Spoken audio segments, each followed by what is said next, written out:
So guys good morning. ફરીથી એકવાર Shri excellence એકેડમીમાં આપ સૌનું હાર્દિક સ્વાગત છે.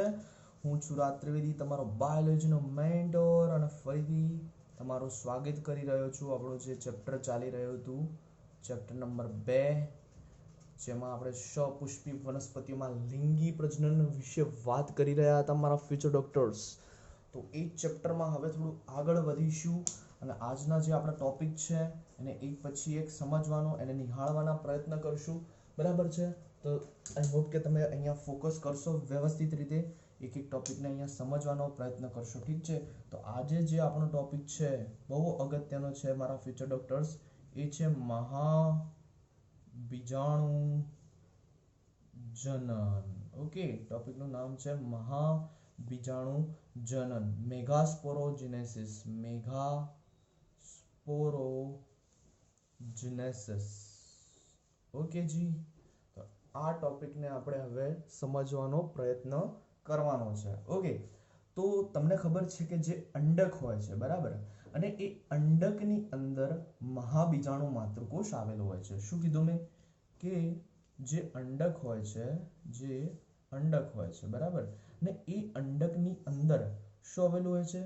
મહાબીજાણુ માતૃકોષ. જે અંડક છે એની અંદર આવેલો હોય છે મહાબીજાણુ માતૃકોષ, જેને કહેવામાં આવે છે એમએમસી.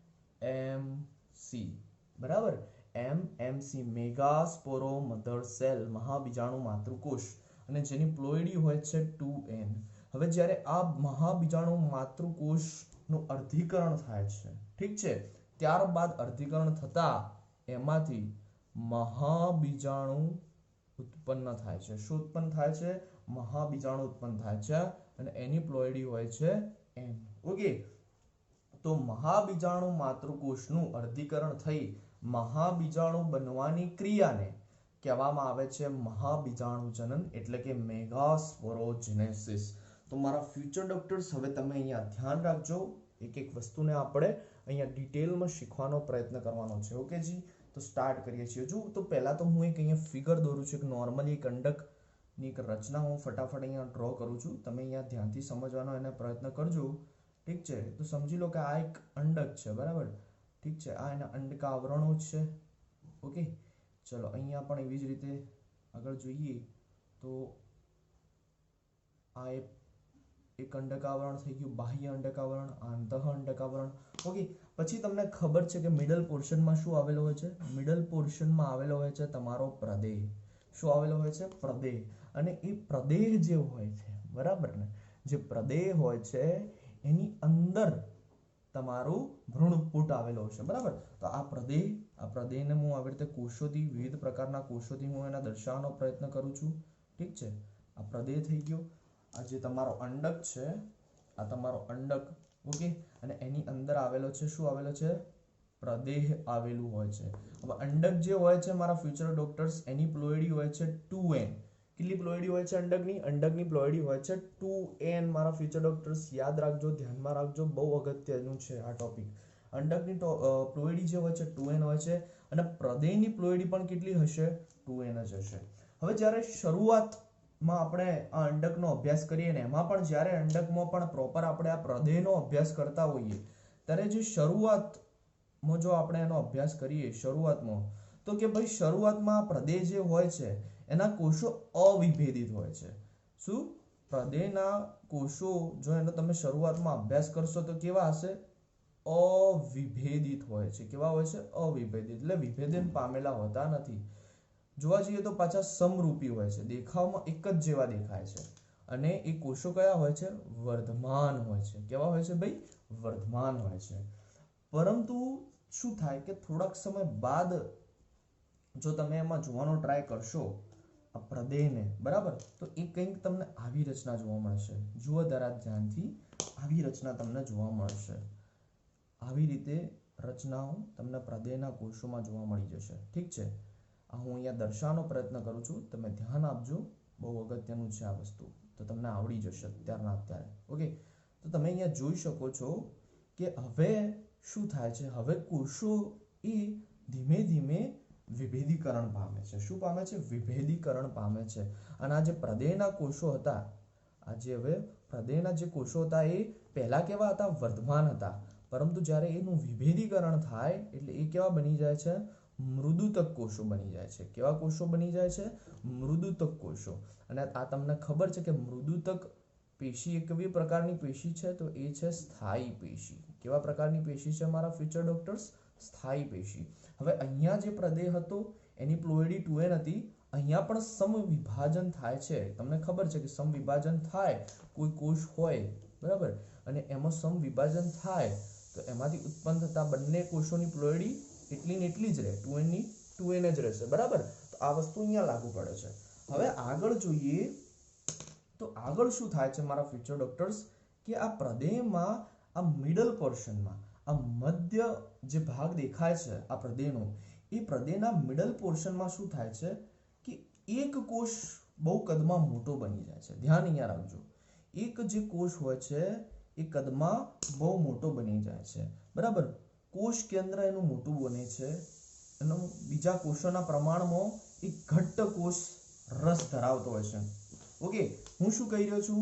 હું એમ કહી રહ્યો છું કે જે તમારા મૃદુતક કોષો હતા આ પ્રદેહના, એમાંથી એક કોષ પ્રમાણમાં બહુ મોટો બની જાય છે બીજા કોષો કરતા.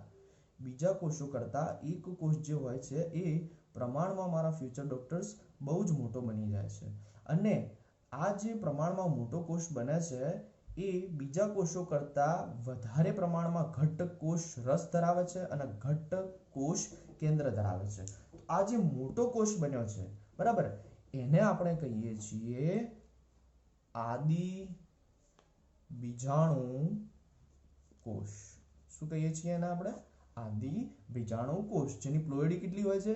જેની પ્લોઇડી પર 2n જ હોય છે. એનો મીનિંગ શું છે કે અહીંયા પણ સમવિભાજન થઈ રહ્યું છે. મેં અહીંયા વાત કરી કે કેમ આ ને આપણે આદિ બીજાણુ કોષ કીધો? કારણ કે એનું કોષ કેન્દ્ર કેવું છે? બીજા કોષોના કોષ કેન્દ્ર કરતા કદમાં મોટું છે અને બીજા કોષો કરતા વધારે ઘટ્ટ કોષરસ ધરાવે છે. કોષરસ એનો કેવો છે? બીજા કોષોની સાપેક્ષે ઘટ્ટ છે. બરાબર છે. હવે આ જે આદિ બીજાણુ કોષ હોય છે એનું શું થાય છે? એનું પણ હવે સમવિભાજન થાય છે આગળ જતા. શું થાય છે આગળ જતા? એનું સમવિભાજન થાય છે. અને જ્યારે સમવિભાજન થાય છે ત્યારે આ આદિ બીજાણુ કોષ એ આગળ જતા બે પ્રકારના કોષો ઉત્પન્ન કરે છે. એક જે કોષ ઉત્પન્ન થાય છે મારા ફ્યુચર ડોક્ટર્સ, એને કહેવામાં આવે છે પ્રાથમિક ત્વચીય કોષ. શું કહેવામાં આવે છે? પ્રાથમિક ત્વચીય કોષ. હવે સમવિભાજન થયું એટલે એની પ્લોઇડી પણ 2n હશે. બીજો જે કોષ બને છે એને કહેવામાં આવે છે પ્રાથમિક બીજાણુજન્ય કોષ. ઓકે, બીજો કોષ બન્યો એનું નામ શું છે? પ્રાથમિક બીજાણુજન્ય કોષ. અને એની પ્લોઇડી પણ કેટલી હશે? 2n. પ્લોઇડી કેમ 2n છે? કારણ કે આદુ બીજાણુ કોષ જે હતો એનું સમવિભાજન થયું અને એમાંથી જે બે કોષો બન્યા, એક કોષ બન્યો અને એક આ બીજો કોષ બન્યો, તો બંને કોષોની પ્લોઇડી એ આદિ બીજાણુ કોષ જેટલી જ હશે. હવે જે એમાં પ્રાથમિક બીજાણુજન્ય કોષ હોય છે મારા ફ્યુચર ડોક્ટર્સ, ધ્યાન અહીંયા રાખજો, જે અહીં પ્રાથમિક બીજાણુજન્ય કોષ હોય છે બરાબર છે, એમાંથી આગળ જતા નિર્માણ પામે છે તમારું મહાબીજાણુ માતૃકોષ. શેનું નિર્માણ થાય છે એમાંથી આગળ જતા? મહાબીજાણુ માતૃકોષ. જેની પ્લોઇડી પણ કેટલી હોય છે? 2n. અને યાદ રાખજો કે આ મહાબીજાણુ માતૃકોષ જે હોય છે એનું સ્થાન ક્યાં હશે? તો કે ભાઈ આ અંડછિદ્રીય છેડે. શું હશે? અંડછિદ્રીય છેડે શું આવેલું હોય છે? તમારો આ મહાબીજાણુ માતૃકોષ. આ જે તમારો ભ્રૂણપુટ છે એનો આ ઉપરનો પોર્શન છે એ આ અંડતલ પ્રદેશ કહેવાય અને આ અંડછિદ્ર નજીકનો જે ભાગ છે એને અંડછિદ્રીય પ્રદેશ કહેવાય. તો ભ્રૂણપુટ એ મીન્સ કે જે તમારો મહાબીજાણુ માતૃકોષ બની રહ્યો છે એ ક્યાં હશે? એ મહાબીજાણુ માતૃકોષ એ અંડછિદ્રીય છેડે હશે. તો આ થઈ ગયું એનું સ્થાન. ઓકે જી. તો આ રીતની રચના થાય છે. આવી રીતે મહાબીજાણુ માતૃકોષ ઉત્પન્ન થાય છે મારા ફ્યુચર ડોક્ટર્સ. હવે આપણે શું કરવાનું છે? એની મિકેનિઝમ સમજવાની છે કે મિકેનિઝમમાં થઈ શું રહ્યું છે. ઓકે, મિકેનિઝમ હું તમને સમજાવવાનો પ્રયત્ન કરીશ. તમારે અહીંયા ધ્યાન રાખવાનું છે મારા ફ્યુચર ડોક્ટર્સ. ઓકે, ચલો આપણે પેજ થોડું લઈ લઈએ પેલું વ્હાઇટ કલરનું, જેથી તમને સમજાવવામાં મને સરળતા રહેશે. બરાબર છે? શું રહેશે ભાઈ? સરળતા મને રહેશે. ઓકે, ચલો વ્હાઇટ પેજ મેં લઈ લીધું. હવે સમજો, હવે તમારે સમજવાનું છે મહાબીજાણુ જન્મ જે મેઇન વસ્તુ આ જે છે તમારો, એ છે તમારો મહાબીજાણુ કોષ. અને આ મહાબીજાણુ જે એમએમસી છે, મહાબીજાણુ કોષ, એની ફરતે શું આવેલું હોય છે? તો કે ભાઈ એની ફરતે આવેલા હોય છે પ્રદેહના કોષો. શું આવેલા હોય છે એની ફરતે મારા ફ્યુચર ડોક્ટર્સ? એની ફરતે આવેલા હોય છે પ્રદેહના કોષો. અને સેન્ટરમાં જે તમને દેખાય છે એ છે તમારો એમએમસી, મેગાસ્પોર મધર સેલ, જેની પ્લોઇડી હોય છે 2n. ઓકે, હવે આનું શું થશે? તો આનું થશે અર્ધીકરણ નંબર 1. અર્ધીકરણ નંબર 1 જ્યારે થાય છે મારા ફ્યુચર ડોક્ટર્સ, ત્યારે શું થાય છે કે આ એમએમસી નો જે કોષ હતો એની અંદર બે કોષો નિર્માણ પામે છે. બરાબર? બે કોષો શું થાય છે ભાઈ? નિર્માણ પામે છે. અને આજુબાજુ તો તમારા પ્રદેહના કોષો જ આવેલા હોય છે. યાદ રાખજો, અર્ધીકરણ એ માત્ર એમએમસી ના કોષનું થાય છે. આજુબાજુ રહેલા પ્રદેહના કોષોનું અર્ધીકરણ થતું નથી. ઓકે જી મારા ફ્યુચર ડોક્ટર્સ? તો આ જે બે કોષીય રચના બની, બરાબર, એને કહેવામાં આવે છે દ્વિકોષીય અવસ્થા. શું કહેવામાં આવે છે ને? દ્વિકોષીય અવસ્થા. અને અહીંયા પ્લોઇડી હશે બંનેની NN. હવે શું થશે? હવે થશે અર્ધીકરણ નંબર 2. પરિણામે શું થાય છે કે અહીંયા જે મહાબીજાણુ માતૃકોષ હતો એની અંદર હવે કેટલા કોષ બનશે? સરસ, એની અંદર હવે બની જશે 4 કોષ.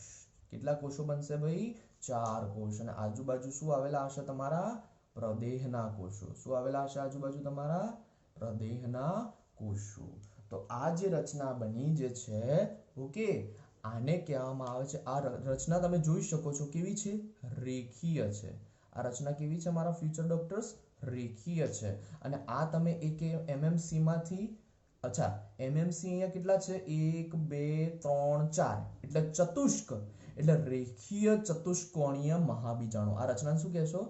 રેખીય ચતુષ્કોણીય અથવા કોષીય, ચતુષ્કોષીય મહાબીજાણુ. મહાબીજાણુ. ઓકે, રેખીય ચતુષ્કોષીય મહાબીજાણુ. કોણીયને રહેવા દેજો, કોણ નથી બનતા અહીંયા. ઓકે જી, રેખીય ચતુષ્કોષીય મહાબીજાણુ, 4 કોષીય મહાબીજાણુ વાળી રચના બને છે. ઠીક છે? હવે મેઇન વસ્તુ અહીંયા એ સમજવાની છે મારા ફ્યુચર ડોક્ટર્સ કે આ જે તમારો મહાબીજાણુ છે, આ જે તમારો મહાબીજાણુ છે, એનસીઆરટી મુજબ જોવા જઈએ તો આ જે મહાબીજાણુ છે એ આવેલો હોય છે અંડતલીય છેડે. ક્યાં આવેલો હોય છે? અંડતલીય છેડે. અને આ ઉપરનો ભાગ એ શું હશે તમારો? અંડછિદ્રીય છેડો. અંડછિદ્રીય છેડો. તો હવે એક વસ્તુ યાદ રાખજો કે આ અંડછિદ્રીય છેડા તરફ, આ અંડછિદ્રીય છેડા તરફ આ 1 2 અને 3 જે મહાબીજાણુ રહેલા છે, 3 એમએમસી જે અંડછિદ્રીય છેડા તરફ રહેલા છે, એ શું થઈ જાય છે? એનું વિઘટન થઈ જાય છે. શું થઈ જાય છે? એનું વિઘટન થઈ જાય છે. જ્યારે આ અંડતલીય છેડે રહેલો માત્ર ને માત્ર એક જ મહાબીજાણુ સક્રિય રહે છે. આ વસ્તુ ખબર પડી તમને હું શું કહી રહ્યો છું? જે તમારા અંડછિદ્રીય છેડા ઉપર રહેલા 3 એમએમસી હોય છે એનું વિઘટન થઈ જાય છે મારા ફ્યુચર ડોક્ટર્સ. જ્યારે અંડતલીય તરફ રહેલો જે તમારો એક મહાબીજાણુ છે એનું અહીંયા વિઘટન થતું નથી. ઓકે જી, તો આ વસ્તુ થઈ ગઈ તમારી મહાબીજાણુ જનન. ઓકે, તો આઈ હોપ કે આટલા સુધી તમને ક્લિયર હશો. ચલો હવે થોડું આગળ શીખવાનો પ્રયત્ન કરીએ. તો એક મહાનુભાવ થઈ ગયા જેમનું નામ હતું પંચાનન મહેશ્વરી. શું નામ હતું? પંચાનન મહેશ્વરી. તો આ પંચાનન મહેશ્વરીએ એક થિયરી આપી આ 4 મહાબીજાણુને લગતી. શું આપી? એક થિયરી આપી આ 4 મહાબીજાણુને લગતી. એમને શું કીધું? એમને આ થિયરીમાં કીધું કે ભાઈ મહાબીજાણુ કેટલા સક્રિય રહે છે એને આધારે એને આપણે 4 પ્રકારમાં વર્ગીકૃત કરી શકીએ, અથવા 4 પ્રકારમાં એને વિભાજિત કરી શકીએ છીએ. ઓકે, આવી થિયરી આ પંચાનન મહેશ્વરી નામના મહાનુભાવે આપણને આપી છે. ઓકે, તો એક એક વસ્તુને સમજવાનો પ્રયત્ન કરીએ. સમજો, એને એમ કીધું એક હોય છે મોનોસ્પોરિક વિકાસ. શું હોય છે? એક મોનોસ્પોરિક વિકાસ. બીજો હોય છે બાયસ્પોરિક. ત્રીજો હોય છે ટ્રાયસ્પોરિક. મારા જોડે બોલતા રહેજો. મોનોસ્પોરિક, સરસ. બાયસ્પોરિક, સરસ. ટ્રાયસ્પોરિક. અને ચોથો હોય છે ટેટ્રાસ્પોરિક. શું હોય છે ચોથો? ટેટ્રાસ્પોરિક. તો આ વસ્તુ તમારા મગજમાં ક્લિયર થઈ રહી છે મારા ફ્યુચર ડોક્ટર્સ? હવે તમને પ્રશ્ન ઉભો થાય કે સરજી, આ મોનોસ્પોરિક, બાયસ્પોરિક, ટ્રાયસ્પોરિક અને ટેટ્રાસ્પોરિક એટલે શું સર? એના વિશે તમે અમને સમજાવવાનો પ્રયત્ન કરો. તો હવે હું તમને સમજાવું છું, એ તમે સમજવાનો પ્રયત્ન કરજો, કારણ કે એ બહુ જ અગત્યની વાત છે.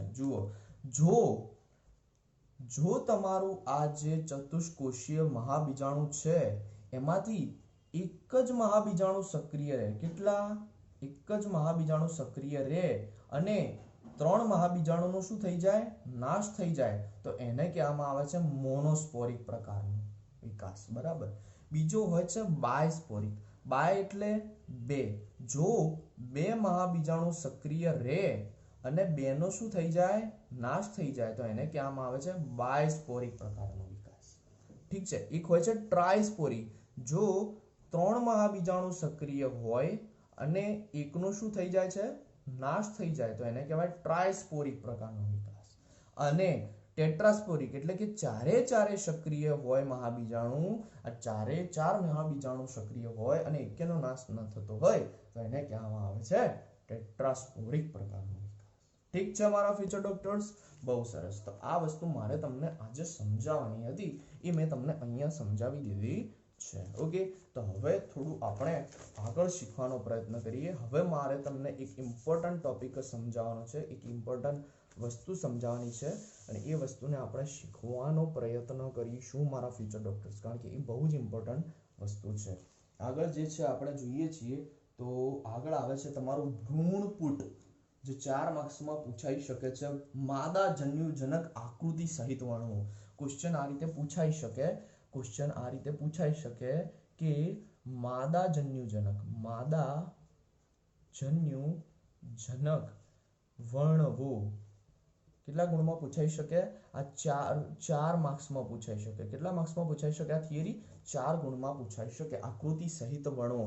પહેલા હું તમને બેસિક આઈડિયા સમજાવી દઈશ, એના પછી હું તમને થિયરી લખાઈશ મારી રીતે.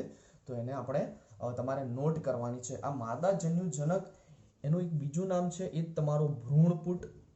એ થઈ જશે તમારો ભ્રૂણપુટ. ઓકે, હવે તમારે એક વસ્તુ અહીંયા યાદ રાખવાની છે. શું યાદ રાખવાની છે? તમારે અહીંયા એક વસ્તુ એ યાદ રાખવાની છે કે અહીંયા જેટલા પણ વિભાજન થાય છે એ દરેક વિભાજન સમવિભાજન જ હોય છે. આ વસ્તુ તમારે યાદ રાખવાની છે. હું શું કહું છું તમને ખબર પડે છે?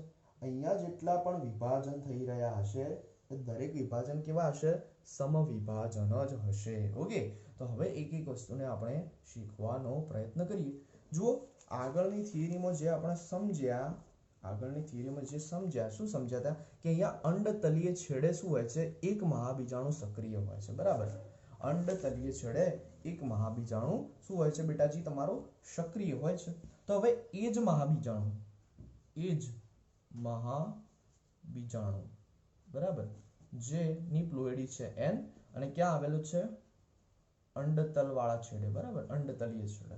હવે એ જે મહાબીજાણુ છે, હું અહીંયા ફિગર ડ્રો કરું છું જેથી તમે વધારે સારી રીતે સમજી શકો. તો એ જે મહાબીજાણુ છે, આ મહાબીજાણુ, ઠીક છે.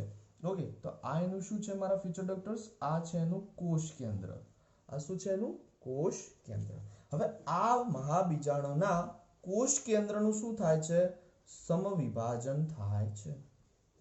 આ મહાબીજાણુના કોષ કેન્દ્રનું શું થાય છે? યાદ રાખજો, સમવિભાજન કોનું થાય છે? કોષ કેન્દ્રનું થાય છે પહેલા. બરાબર છે. તો થશે શું બીજા તબક્કામાં કે જ્યારે કોષ કેન્દ્રનું વિભાજન થાય ત્યારે તમને પણ ખબર છે, મને પણ ખબર છે, નાના ટાબરને પણ ખબર છે. શું ખબર છે? ખબર એ છે કે જ્યારે કોષ કેન્દ્રનું વિભાજન થાય ત્યારે એક જ કોષમાં 2 કોષ કેન્દ્રો બની જાય, જેમાંથી એક કોષ કેન્દ્ર જે હશે, બરાબર, એ અંડક અંડક સોરી અંડક અંડક તલ પ્રદેશે જતું રહેશે, જ્યારે બીજું જે કોષ કેન્દ્ર હશે એ આવી જશે અંડક છિદ્ર તરફ. બરાબર. ચલો હવે થશે શું? હવે થશે પાછું આ જ બે કોષ કેન્દ્રનું સમવિભાજન. શું થશે? આ જે બે કોષ કેન્દ્રો રહ્યા એનું થશે પાછું સમવિભાજન. તો ચલો પાછું સમવિભાજન કરીએ આપણે. બરાબર. થાય છે શું કે પાછા આ જે કોષ કેન્દ્ર હતું જો એનું સમવિભાજન થાય તો ઉપર એક કોષ કેન્દ્ર આવી જશે, નીચે પાછું એક કોષ, ઉપર બે કોષ કેન્દ્રો થઈ જશે અને નીચેવાળા કોષ કેન્દ્ર જે હતું એનું સમવિભાજન થાય એટલે એમાંથી પણ બીજા બે કોષ કેન્દ્રો આવી જશે. હવે શું થાય છે? હવે પાછું ત્રીજી વાર, કેટલામી વાર? ત્રીજી વાર પાછું આ કોષ કેન્દ્રનું શું થાય છે ભાઈ? સમવિભાજન થાય છે. હવે પરિણામે શું થશે? તો જુઓ જરા કે હવે જે રચના બને છે એમાં ઉપરના જે બે કોષ કેન્દ્રો હતા, ઠીક છે, તો એમનું સમવિભાજન થયું. તો આનું પહેલી વાર સમવિભાજન થાય, બરાબર, તો આના એકમાંથી બે બન્યા. એવી રીતે આનું થશે કોષ કેન્દ્રનું સમવિભાજન, તો એમાંથી પણ એકના બે બન્યા. એવી રીતે આનું થશે, એવી રીતે આનું થશે. તો ઉપર 4 આવી ગયા, નીચે પણ કેટલા આવી ગયા મારા ફ્યુચર ડોક્ટર્સ? 4 આવી ગયા. ઠીક છે. અને અહીંયા લખી દઉં છું કે આ જે ભાગ છે એ છે તમારો અંડક તલ વાળો ભાગ, જ્યારે આ કયો ભાગ છે? અંડક છિદ્ર વાળો ભાગ. બરાબર, યાદ રહેશે. આ નીચે વાળો જે ભાગ છે એ છે તમારો અંડક છિદ્ર વાળો ભાગ. ઠીક છે. ઓકે, ચલો દેખાય છે એટલે બહુ અગત્યની વાત છે આપણા માટે. મૂળ દેખાવું જોઈએ, જે હું સમજાવું છું એ અહીંયા તમને દેખાવું જોઈએ. ઠીક છે. ચલો આગળ શીખીએ થોડું કે હવે શું થાય છે. હવે શું થાય છે કે હવે જુઓ જરા, હા ધ્યાન આપજો આ રચનામાં હું શું કરી રહ્યો છું. હવે જે આ તમારી ફિગર છે, હવે અહીંયા જે 4 કોષ કેન્દ્રો છે અને અહીંયા જે 4 કોષ કેન્દ્રો છે, આ ઉપરના 4 કોષ કેન્દ્રોમાંથી એક કોષ કેન્દ્ર, સમજો શબ્દને ધ્યાનથી સાંભળજો, ઉપરના 4 કોષ કેન્દ્રમાંથી એક કોષ કેન્દ્ર અને નીચેના 4 કોષ કેન્દ્રમાંથી એક કોષ કેન્દ્ર ક્યાં આવી જશે ભાઈ? વચ્ચોવચ મિડલ પોર્શનમાં ગોઠવાઈ જાય છે. શું કીધું મેં? આ ઉપરના 4 કોષ કેન્દ્રમાંથી એક કોષ કેન્દ્ર અને નીચેના 4 કોષ કેન્દ્રમાંથી એક કોષ કેન્દ્ર ક્યાં આવી જાય છે? મિડલ પોર્શનમાં આવી જાય છે. બરાબર. અને આ જે રચના બને છે આ રચનાને કહેવાય છે અષ્ટ કોષ કેન્દ્રીય રચના. શું કહેવાય છે? જે આ કોષવાળી રચના બને છે જેમાં 3 કોષ કેન્દ્ર ઉપર છે, 3 નીચે છે અને મિડલમાં 2 છે, આ જે રચના બની એને કહેવામાં આવે છે અષ્ટકોષ કેન્દ્રીય રચના. પરંતુ આ રચના કેવી હોય છે? તો કે સર્જી આ રચના એકબીજાથી મુક્ત હોય છે. ઓકે જી, બહુ સરસ. હવે સમજવાનો પ્રયત્ન કરો. હવે થાય છે શું? હવે થાય છે, અત્યાર સુધી તમે જોઈ ગયા કે કોઈ પણ આ જેટલા પણ કોષ કેન્દ્ર બન્યા ત્યાં કોઈ પણ કોષ દિવાલનું સર્જન નહોતું થયું, એટલે કે અહીંયા કોઈ પ્રકારની કોષ દિવાલનું સર્જન નહોતું થતું. પરંતુ હવે લાસ્ટમાં શું થાય છે? હવે જ્યારે વિભાજન થાય છે મારા ફ્યુચર ડોક્ટર્સ, એટલે દરેક કોષની ફરતે કોષ દિવાલ આવી જાય છે. શું આવી જાય છે? દરેક કોષ જે હોય છે એની ફરતે મારા ફ્યુચર ડોક્ટર્સ શું આવી જશે? તમારી આવી જાય છે કોષ દિવાલ. ધ્યાનથી આકૃતિને જોજો, બહુ જ સમજવાનો પ્રયત્ન કરજો, સારી રીતે સમજણ પડી જશે. મેં શું કીધું કે અષ્ટકોષ કેન્દ્રીય બધા મુક્ત છે, પણ હવે જ્યારે વિભાજન થાય છે ત્યારે દરેક કોષની ફરતે શું આવી જાય છે બેટાજી? કોષ દિવાલ આવી જાય છે. શું આવી જાય છે? કોષ દિવાલ આવી જાય છે. તો આ જે રચના જુઓ છો તમે, બરાબર, જેમાં આ ઉપરનો ભાગ શું થયો તમારો? અંડક તલ, અને નીચેનો ભાગ થયો છેડો તમારો અંડક છિદ્ર. ઓકે જી, ઓકે. અને આ ભાગ થયો, આ જે પોર્શન થયો એ થયો તમારો કેન્દ્રસ્થ કોષ. કેવો થયો તમારો? કેન્દ્રસ્થ કોષ. હવે આ ભાગ કેન્દ્રસ્થ કોષ થયો. આટલો જે વિસ્તાર છે, જે અંડક તલ તરફ ઉપર જે 3 કોષો આવેલા છે એને કહેવામાં આવે છે પ્રતિધ્રુવીય કોષ. શું કહેવામાં આવે છે? પ્રતિધ્રુવીય કોષ. શું કહેવામાં આવે છે? પ્રતિધ્રુવીય કોષ. જે અંડક તલ તરફ આવેલા હોય એ 3 કોષોને કહેવામાં આવે છે પ્રતિધ્રુવીય કોષ. મિડલ પોર્શનમાં જે કોષ આવેલો છે એને કહેવામાં આવે છે કોષ કેન્દ્રસ્થ કોષ, બરાબર, કેન્દ્રસ્થ કોષ.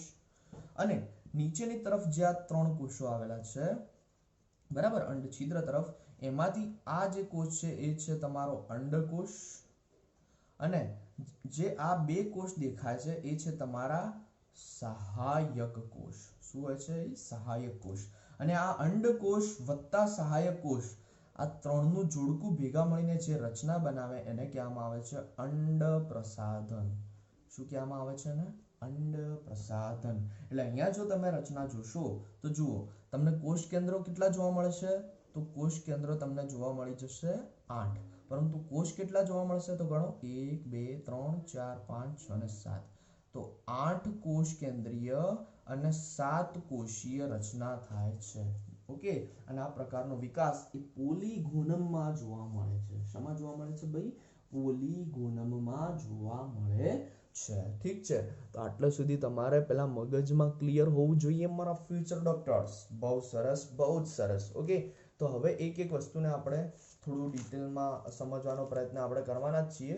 ટ્રાય કરીએ છીએ કે ઓછા સમયગાળામાં તમને વધુ શીખવાડવાનો હું પ્રયત્ન કરી શકું. તો એક નાનકડો ટોપિક છે. અચ્છા, ઓકે, આ વાત થઈ ને, એવી જ રીતે અહીંયા ધ્યાન આપો. અત્યારે અહીંયા કોષ નથી બનેલા, તો આ પોર્શન જે બનશે ને એ બનશે પ્રતિધ્રુવીય કોષ કેન્દ્ર, અને આ બનશે અંડપ્રસાધનીય કોષ કેન્દ્ર. ઓકે, આ વસ્તુ પણ યાદ રાખજો. ઠીક છે, હવે થાય છે શું કે તમારે અહીંયા એક વસ્તુ શીખવાની છે. તમારે અહીંયા એક વસ્તુ એ શીખવાની છે કે પુખ્ત પ્રકારનો તમારો માદાજન્યુજનક હોય છે એ કેવું દેખાય છે? પુખ્ત માદાજન્યો, પુખ્ત ભ્રૂણપુટ. સમજો, આકૃતિમાં પૂછાઈ જાય પુખ્ત ભ્રૂણપુટ. આ પુખ્ત ભ્રૂણપુટ એ કેવું દેખાતું હશે એને સમજવાનો પ્રયત્ન કરીએ. તો જુઓ, હું અહીંયા એની ફિગર ડ્રો કરીને તમને દર્શાવવાનો પ્રયત્ન કરું છું. તમે અહીંયા ધ્યાન રાખજો. સિમ્પલ ફિગર છે, આવડી જશે. જુઓ તો જરા કઈ રીતે ડ્રો કરવાની છે. આવી રીતે લેવાનું છે, અહીંયાથી પછી નીચે, એવી જ રીતે અહીંયાથી પાછું નીચે. ઓકે, ચલો આવી રીતે તમે ડ્રો કરી દો ફટાફટ. ચલો, એમાં મિડલ જે પોર્શન આ સાઈડ વાળો જે ભાગ દેખાય છે, બરાબર છે, ત્યાં સુધી તમે એને લઈ જાઓ. અહીંયાથી વચ્ચે તમારે એક લાવવાની રહેશે, નળી લાવવાની રહેશે. અને બિચારાને એ બાપડું ડાયું છોકરું છે એટલે નળીની એને જરૂર પડે વચ્ચે પોર્શન માટે. ઠીક છે, ઓકે જી. આ ઉપર તમને ખબર છે તમારા 3 શું આવેલા હશે? પ્રતિધ્રુવીય કોષ આવેલા હોય છે. આ શું આવેલા હોય છે? પ્રતિધ્રુવીય કોષ. ઓકે જી. અને આ છેડો કયો છે? અંડક તલવાળો છેડો છે. કયો છેડો છે? અંડક તલવાળો છેડો છે. બરાબર છે. એવી જ રીતે અહીંયા ધ્યાન આપો. તો 1 મિનિટ મને જોવા દો, રિઝલ્ટ કેવું છે, રિઝલ્ટ બરોબર છે કે નહીં. હા, રિઝલ્ટ બરોબર છે. ઓકે જી. હવે નીચેવાળા પોર્શનમાં તમે જુઓ. નીચેવાળા પોર્શનમાં તમે જોશો તો તમારો અંડપ્રસાધન આવેલું હોય છે. હું અહીંયા મોટું દર્શાવું છું જેથી તમે એને સમજી શકો. ઓકે, અંડપ્રસાધન આવેલું હોય છે. બરાબર છે. શું આવેલું હોય છે? અંડપ્રસાધન આવેલું હોય છે. હવે આ જે અંડપ્રસાધન હોય છે એમાં આ 2 નીચેવાળા કોષો તો તમારા કયા હતા? એ હતા સહાયક કોષો. અને ઉપરવાળો જે હોય છે એ હોય છે તમારો મેઇન અંડકોષ. ઓકે, બહુ સરસ. હવે આ જે સહાયક કોષો હોય છે, ઠીક છે, અને આ જે છેડો થઈ જાય છે, પેલા છેડો લખી દેજો, અંડક છિદ્રીય છેડો, અંડક છિદ્રીય ભાગ થઈ ગયો. હવે આ જે તમારા સહાયક કોષો આવેલા હોય છે એની અંદર આવી એક રચના જોવા મળી જાય છે. શું જોવા મળી જાય છે? એની અંદર આ એક પ્રકારની રચના જોવા મળી જાય છે. અને આ જે રચના જોવા મળે છે એને કહેવામાં આવે છે તંતુ પ્રસાધન. શું કહેવાય છે એને? તંતુ પ્રસાધન. આનું કાર્ય શું છે એની વિશે આપણે ચર્ચા કરીશું. એના પહેલા એક બીજી વસ્તુ યાદ રાખજો, બહુ જ જબરજસ્ત વાત છે આ, બરાબર, કે અંડકોષ હશે એમાં કોષ કેન્દ્ર જે હોય છે, અંડકોષ જે હોય છે એમાં કોષ કેન્દ્રની નીચે રસધાની આવેલી હોય છે. ઓકે, પણ જ્યારે તમે સહાયક કોષોમાં જોશો તો સહાયક કોષો જે હશે એમાં આ જે તમારું કોષ કેન્દ્ર હશે એની ઉપર તરફ રસધાની આવેલી છે. ઓકે, એની ઉપર તરફ શું આવેલું હશે? તમારી રસધાની આવેલી હશે. આ વસ્તુ યાદ રાખજો, ડિફરન્સ છે. ઓકે, આવી નાની નાની વસ્તુઓ જ નીટમાં અમુક વાર પૂછી લેતા હોય છે. ઓકે, તો આ વસ્તુ બની ગયું તમારું અંડ પ્રસાધન. ઓકે, ચલો જી, બહુ સરસ. મધ્ય પોર્શનમાં બે કોષ કેન્દ્ર દર્શાવી દો. બરાબર. હવે વાત કરીએ કે આ જે તંતુમય પ્રસાધન છે એનું કાર્ય શું છે. તો કાર્ય યાદ રાખજો, બહુ આઈએમપી કાર્ય છે એનું. પહેલા તો આ શું કરશે કે જ્યારે અંડકોષ હોય છે, બરાબર, અંડકોષ જે હોય છે એટલે મીન્સ કે તમારું જે ભ્રૂણપૂટ હોય છે એને આગળ જતા ખોરાકની બહુ જરૂરિયાત ઉત્પન્ન થાય છે, બરાબર.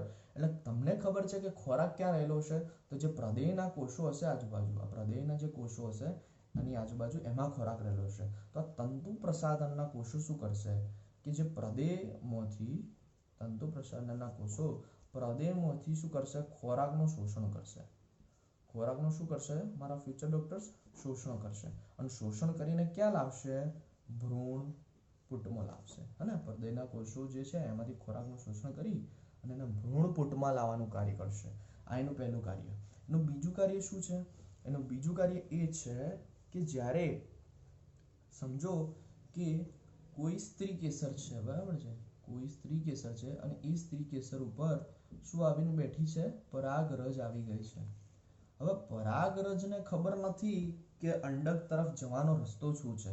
તો આ જે તમારા તંતુ પ્રસાધન જે હોય છે એ કેટલાક પ્રકારના કેમિકલનો સ્ત્રાવ કરે છે અને એ કેમિકલ જે હોય છે એ મળે છે તમારા આ પરાગરજને. ત્યારે એમાંથી પરાગ નલિકા બહાર આવે છે અને એ પરાગ નલિકા ધીમે ધીમે વિકસતી છેક તમારા અંડક સુધી પહોંચે છે. એટલે કે ભાઈ આ તંતુ પ્રસાધનના કોષો હોય છે ને એ પરાગ નલિકા માટે એક માર્ગ તૈયાર કરી આપે છે, બરાબર. અંડકોષ સુધી પહોંચવા માટેનો એક માર્ગ તૈયાર કરી આપે છે, બરાબર. હે ને, તો પરાગ નલિકાને શું કરે છે, સહાયક કોષો સુધી પહોંચાડે છે. શું કરે છે, આ જે પરાગ નલિકા હોય છે, જે પરાગ નલિકા છે એને ક્યાં સુધી પહોંચાડશે, સહાયક કોષો સુધી પહોંચાડશે. કેમ સહાયક કોષો, કારણ કે સહાયક કોષોની અંદર જ તંતુ પ્રસાધન આવેલું હોય છે, બરાબર. ત્યાંથી તમને ખબર પડી જાય કે આગળ જતા શું આવેલું છે, અંડકોષ આવેલો હશે. ઓકે જી, તો મારા ફ્યુચર ડોક્ટર્સ, વિડીયો ગમ્યો હોય તો પ્લીઝ લાઈક કરો, વિડીયોને વધુમાં વધુ શેર કરો, આપણી ચેનલને શું કરો ભાઈ, સબસ્ક્રાઇબ કરો. ઓકે જી, ત્યાં સુધી ઘરે રહો, સેફ રહો, ઠીક છે. ત્યાં સુધી મળીએ ફરીથી એક નવા લેક્ચરમાં. ઓકે જી, બહુ સરસ, ચલો જી.